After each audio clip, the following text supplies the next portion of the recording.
Bonjour, bonjour mes chers amoureux de la parole de Dieu. Bonjour mes chers amoureux du Congo-ça. Nous, on fait maintenant le Congo-ça divin. Oui, si on peut appeler ça comme ça là. Maintenant, on fait le Congo-ça divin. En tant que chroniqueuse Mbrakata, oui, je viens ici faire mon petit legue concernant notre pasteur, notre missionnaire, notre serviteur, l'homme de Dieu, Christ Dikouma Anna. Mais cette fois-ci, ce n'est pas directement sur lui, maman. On dit que le Congo, ça dit que maman Kangoka, oui, c'est d'elle que nous allons parler aujourd'hui, oui. La belle maman Kangoka, maman que ça a cuit, oh, que ça a cuit, que ça attaque. Sur la belle maman Kangoka, oui, c'est la femme du missionnaire Christ Dikouma Anna, oui, je voulais dire Gédéon de la Tchétchouva. Je ne sais pas pourquoi, à chaque fois que je parle du missionnaire Christ Dikouma Anna, du prédicateur, oui, il dit qu'il est missionnaire, je pense bien. Le missionnaire Christ Dikouma Anna de Kanguka, je veux tout de suite parler aussi de Gédéon de la Tchétchouva. Je ne sais pas pourquoi chaque fois que je veux mentionner, je mentionne l'un, je pense à l'autre. Bref, peut-être c'est parce que je les suis tous les deux. Donc, comme je le disais, donc, on dit quoi alors quoi, la maman, le Congo, ça sur la toile dit que maman Kanguka. Je vais vous raconter. Tirez vos tabourets. Mes chers amoureux de la parole de Dieu, venez vous asseoir, venez vous asseoir. On va faire un petit legue sur Maman Kangoka. Maman, ça a donc commencé comment? Pour ceux qui demandent souvent que, oh, on voit souvent la femme du missionnaire Christ Dikouma Anna. Chaque fois qu'il y a les croisades de Kanguka, on la voit souvent là et tout ça. Mais beaucoup ne connaissent pas son histoire. Beaucoup ne connaissent pas d'où elle vient. Beaucoup ne connaissent pas comment est-ce qu'elle a fait pour rencontrer le serviteur de Dieu Christ Dikouma Anna. Christ Dikouma Anna, oui. Dikouma Anna, yes. Et comment est-ce qu'ils se sont rencontrés? Est-ce que ça s'est fait comme ça là? Est-ce que, bref, je vous raconte, maman, moi j'ai patrouillé parce que vous savez, quand Christine News s'intéresse à quelque chose, il faut aussi qu'elle fouille. Il faut qu'elle aille mettre son nez un peu partout pour connaître effectivement ce qui se passe afin de venir vous présenter ça. Donc, maman Kanguka, les gens disent souvent que oui, on la voit souvent là lors des, comment on appelle ça, lors des croisades là et tout ça. Et vous savez, quand un homme de Dieu a du succès comme le serviteur de Dieu Christ Dikouma Anna, comme Papa Kanguka là, oui. Comme Papa Kanguka a du succès comme ça là. Donc, les gens regardent seulement que, est-ce que sa femme là, c'est parce que il a du succès comme ça qu'elle est là. Je viens donc vous raconter son histoire. Qu'est-ce qui se passe donc? Papa Kanguka dit quoi? Papa Kanguka dit que quand lui, il avait rencontré le Christ Jésus, parce que c'est quelqu'un qui cherchait la face de Dieu depuis. Et il respectait beaucoup les principes de Dieu. Nous-mêmes, on le voit aujourd'hui à travers tout ce qu'il fait là. C'est vraiment quelqu'un qui est... Il fait l'effort, parce qu'aucun être humain n'est parfait, mais il fait l'effort de rester, de suivre les consignes de Dieu. Qu'est-ce qui se passe? Donc, il dit que il était... Bref, il n'a pas dit ça ouvertement, mais quand il dit que à son âge, parce qu'il dit que il était seul, il vivait seul comme ça, il faisait ses choses, il montait, il descendait, jusqu'à ce qu'il avait atteint, je pense qu'il avait dit 27 ans. Vous-même imaginez un jeune homme, un garçon, 27 ans, on ne lui connaît pas de petite amie, on ne lui connaît pas une petite gars qui tourne autour de lui là. Vous-même imaginez. Imaginez surtout dans un monde comme ça là où il était, et vous-même imaginez seulement. Donc, 27 ans, quelqu'un comme ça que il n'a jamais dit à son père ni à sa mère que par là où tu vois là, voici ma copine. On n'a jamais vu une gars à côté de lui. Donc, les gens le guettaient avec un œil que, hey, celui-ci là, qu'est-ce qui ne va pas? Qu'est-ce qui ne va pas? Et il dit donc que c'est comme ça que il a mis ses pieds, ses genoux au sol. Il dit que Seigneur, pardon, envoie-moi aussi quelqu'un, non, que gars, père, donne-moi C'est comme ça, donc, dans ses prières, ça, c'est son histoire qu'il avait racontée, comment est-ce qu'il a fait pour que sa femme et lui se rencontrent. C'est comme ça, donc, toujours dans sa quête, si lui faisait aussi ses prédications, il faisait ses petits trucs là. Au début, il n'était pas encore populaire. Il écrivait ses messages, il postait sur Facebook, jusqu'à ce qu'il avait eu à créer sa petite communauté où il écrivait les messages bibliques, il postait, les gens lisaient, ça les aidait, ça les boostait. Donc, c'est comme dans ce que nous voyons aujourd'hui, les messages, la parole du jour qu'il fait, les paroles, chaque jour il y a une parole. Ce n'est pas aujourd'hui qu'il a commencé ça, il fait ça depuis des années. C'est comme ça donc, quand il fait comme ça sur Facebook, il a donc une jeune dame qui commence. Donc, quand il faisait ça, les gens lisaient. Après, dans un moment, il avait eu un problème, si je ne me trompe, il avait eu un problème de connexion ou quelque chose de ce genre et il n'arrivait plus à poster les messages là. C'est comme ça donc la dame lui écrit pour lui dire que nous n'arrivons plus à recevoir vos messages sur le forum. Qu'est-ce qui se passe et tout. Il dit que oui, effectivement, il a quelques PB d'internet, un truc de ce genre. Il a donc commencé à envoyer à la dame là les messages, puisque la dame était assoiffée de la parole de Dieu. Il a donc commencé à envoyer à la dame là la parole de Dieu à travers, je crois, la boîte email, sa boîte email, puisque c'est par là qu'elle avait écrit. Il a donc commencé à envoyer les messages. Donc c'est comme ça qu'il essayait un peu de fournir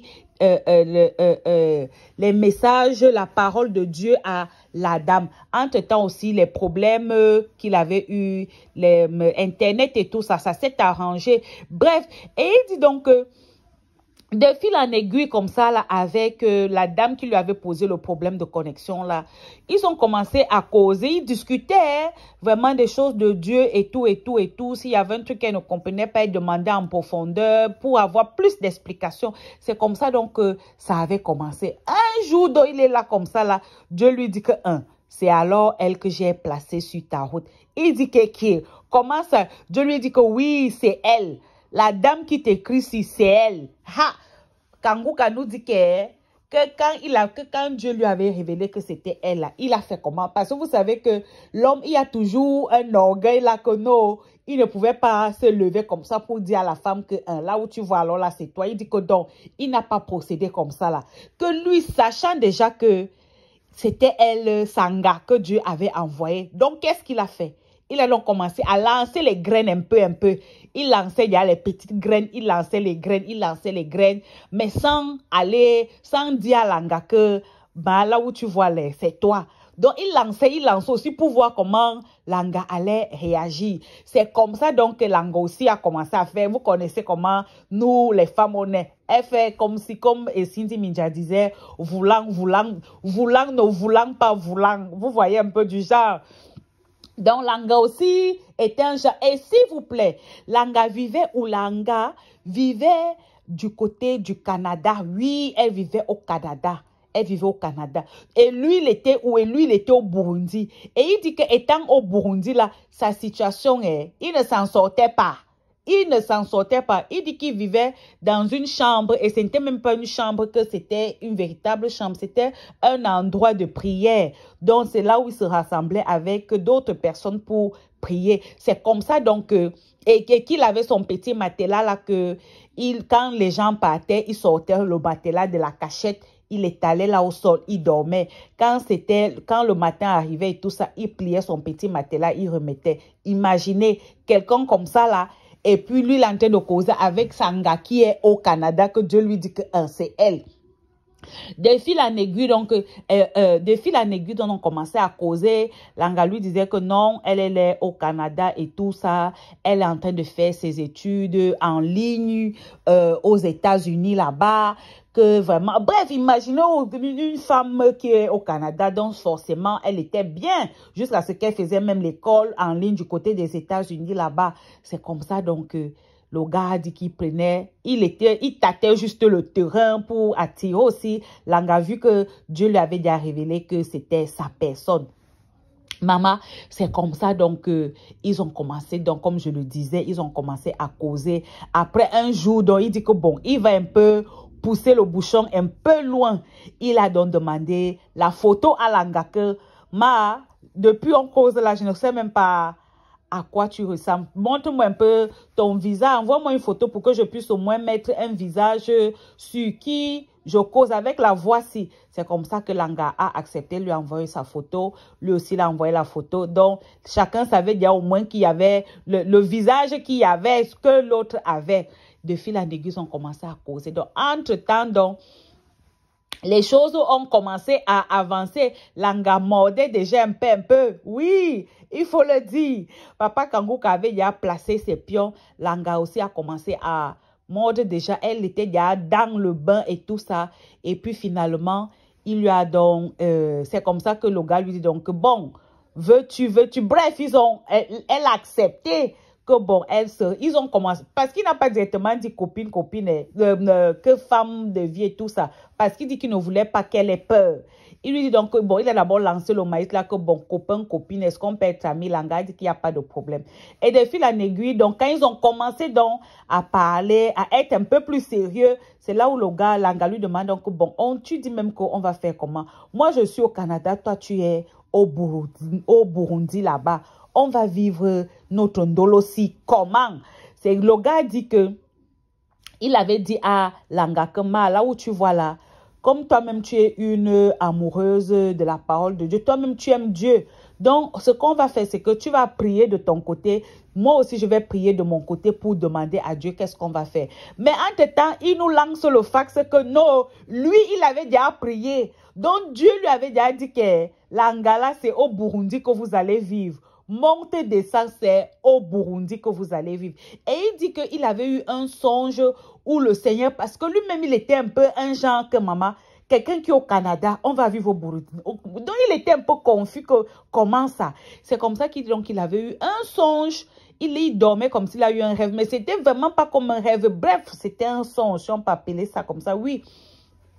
Il disait donc qu'il avait donc vu l'ange de Dieu qui était venu, quelqu'un qui lui parlait, la personne lui a demandé dans le rêve que, est-ce que tu crois vraiment que cette femme qui est aisée là-bas au Canada, elle peut tout abandonner pour venir te retrouver? Est-ce que tu crois vraiment que le Seigneur est capable de faire ça pour toi? Il dit qu'il avait répondu du genre, bon, oui. L'ange lui a dit, regarde-moi dans les yeux quand tu parles. Est-ce que tu crois que le Seigneur peut faire ça pour toi? Il a donc regardé l'ange dans les yeux. Il a dit à l'ange que oui, il croit que tout est possible à Dieu. C'est comme ça qu'il dit que l'ange l'était. Après, l'ange est parti, il s'est réveillé. Donc, quand Langadon a commencé à lui poser les questions qu'on va vivre comment, où, et tout ça. Quand il a dit donc que prions, lui dit qu'il avait déjà sa réponse. Mais il voulait aussi que le Seigneur éclaire sa future Ngassi pour qu'elle aussi elle ait sa part de réponse venant de Dieu.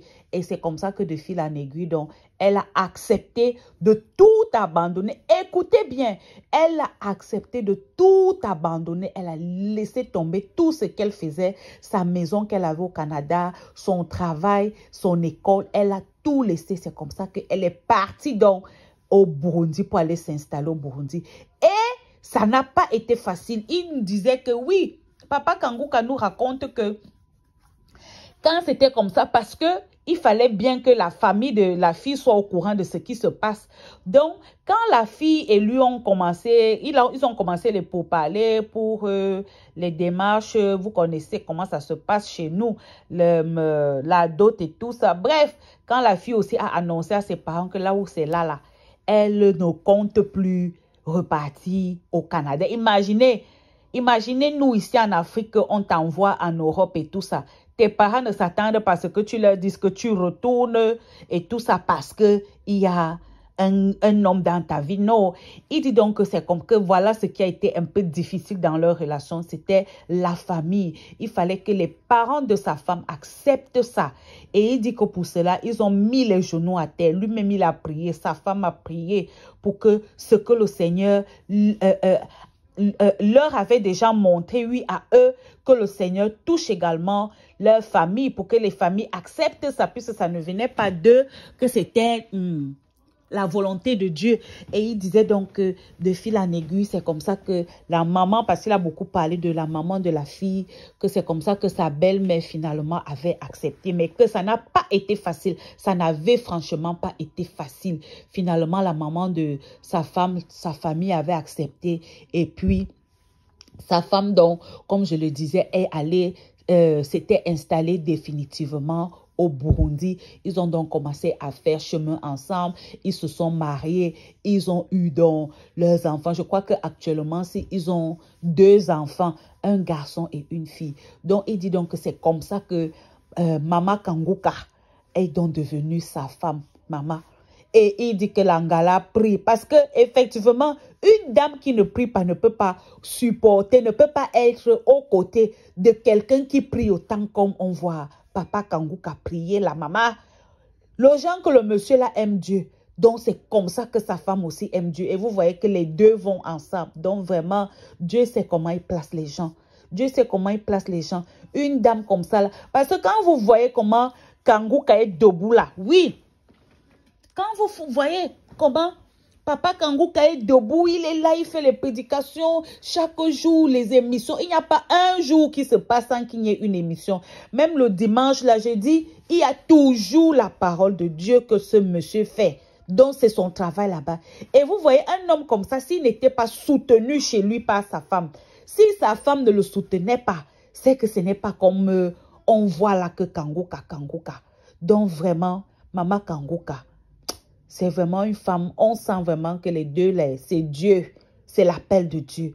Donc voilà une grande femme, on dit souvent, derrière un grand homme se cache une grande femme. Donc voilà donc la grande dame, Maman Kanguka, aux côtés de son mari. Donc voilà à peu près brossé l'histoire de Papa Kanguka et de Maman Kanguka. C'est comme ça donc que les deux là, Dieu les a mis ensemble. Donc, nous continuons à prier vraiment pour que le Seigneur continue à fortifier ce couple, qui continue à les éclairer pour qu'ils puissent toujours nous nourrir de la parole de notre Seigneur et Sauveur Jésus-Christ de Nazareth. Shalom.